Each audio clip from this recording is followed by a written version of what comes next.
75 लाख महिलांना मिळणार मोफत गॅस कनेक्शन, असा करा ऑनलाईन अर्ज। जर तुम्ही ग्रामीण भागात राहणाऱ्या BPL कार्डधारक महिला असाल तर आम्ही तुमच्यासाठी एक आनंदाची बातमी घेऊन येत आहोत। तुम्हाला सांगण्यात येते की प्रधानमंत्री उज्ज्वला योजना 2.0 अंतर्गत केंद्र सरकार देशातील 75 लाख महिलांना मोफत गॅस कनेक्शन देत आहे। जर तुम्हाला अद्याप PM उज्ज्वला योजनेचा लाभ मिळाला नसेल तर तुम्ही प्रधानमंत्री उज्ज्वला योजना 2.0 अंतर्गत अर्ज करून मोफत गॅस कनेक्शन मिळवू शकता। आजच्या व्हिडिओमध्ये आम्ही तुम्हाला प्रधानमंत्री उज्ज्वला योजना 2.0 अर्जदाराबद्दल संपूर्ण माहिती देऊ इच्छितो, जसे की पात्रता, कागदपत्रे, अर्ज प्रक्रिया इत्यादी। त्यामुळे शेवटपर्यंत व्हिडिओ नक्की पहा। पंतप्रधान उज्ज्वला योजना 2.0 ऑनलाईन अर्ज सुरू झालेले आहेत। केंद्र सरकारकडून प्रधानमंत्री उज्ज्वला योजनेअंतर्गत महिलांना गॅस जोडणी दिली जाते।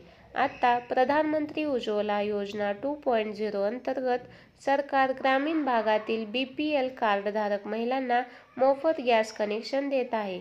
या योजनेअंतर्गत आतापर्यंत 9,60,00,000 गॅस कनेक्शन सरकारने दिलेले आहेत। यानंतर सरकारकडून PM उज्ज्वला योजना 2.0 अंतर्गत त्याचे अर्ज पुन्हा सुरू झालेले आहेत।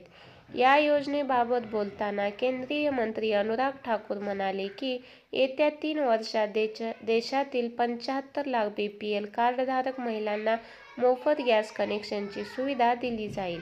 त्यासाठी सरकार तेल कंपन्यांना पैसे देणार आहे। 1,650 कोटी रुपयेही दिले आहेत। जर तुम्हाला अद्याप प्रधानमंत्री उज्ज्वला योजनेअंतर्गत गॅस कनेक्शन मिळाले नसेल तर तुम्ही आता अर्ज करून सहज लाभ घेऊ शकता। PM उज्ज्वला योजनासाठीची पात्रता। पंतप्रधान उज्ज्वला योजनेचा लाभ देशातील महिलांनाच मिळणार आहे। योजनेचा लाभ घेण्यासाठी महिलेचे वय 18 ते 60 वर्ष दरम्यान असावे। त्याचवेळी जर महिलेच्या कुटुंबातील PM उज्ज्वला योजनेअंतर्गत आधीच गॅस कनेक्शन मिळाले असेल तर इतर कोणताही लाभ मिळणार नाही। PM उज्ज्वला योजनेचा लाभ घेण्यासाठी अर्जदार महिलेकडे BPL ration card, Aadhaar card, bank passbook, passport size photo, mobile number अशी कागदपत्रे असणे आवश्यक आहे। धन्यवाद।